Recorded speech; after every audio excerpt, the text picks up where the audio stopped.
Assalomu alaykum hamyurtlar, vatandoshlar. Toshkent Moskva Toshkent yo'nalishi bo'yicha navbatdagi reysiy avtobusimiz to'xtab qo'yilgan.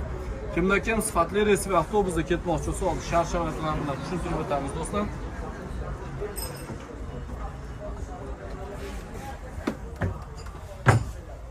Hamyurtlar, mana ko'rib turganlaridek, ishonchli sifatli reysiy avtobusimizni kirishinglarga o'zimizni ishonch kameralarimiz hamda bitta monitorimiz oldida konditsioner, televizor, zaryadka uskunalarigacha bor, hamda xolodilnigigacha bor. Bemalol foydalansanglar bo'laveradi aka-ukalar. Hamda mana ko'rib turganlaridek, orqadagi qismda yana bitta monitorimiz ishlab turadi 24 soat davomida, hamda ishonch kameramiz mana uchinchisi 24 soat davomida ishlab turadi do'stlar. Zamonaviy zamonbop avtobusda kimlar-kim ketmoqchi bo'lsa, sifatli reysiy avtobusda davlat tomonidan qo'yilgan premyerlarda ketmoqchi bo'lsanglar, bemalol foydalansanglar bo'laveradi aka-ukalar.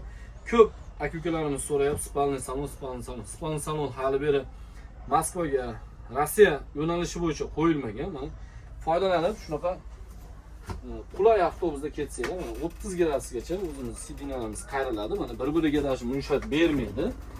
Bemalol yotib ketsanglar bo'laveradi aka-ukalar. Shunaqa sifatli reysiy avtobusda ketmoqchi bo'lsanglar, mana foydalanmoqchi bo'lsanglar, ekrandagi nomerlarga telefon qilinglar, bog'laninglar aka-ukalar, tanlovda adashmanglar. Sifatli reysiy avtobusda ketmoqchi bo'lsanglar, ekrandagi nomerlarga telefon qilinglar.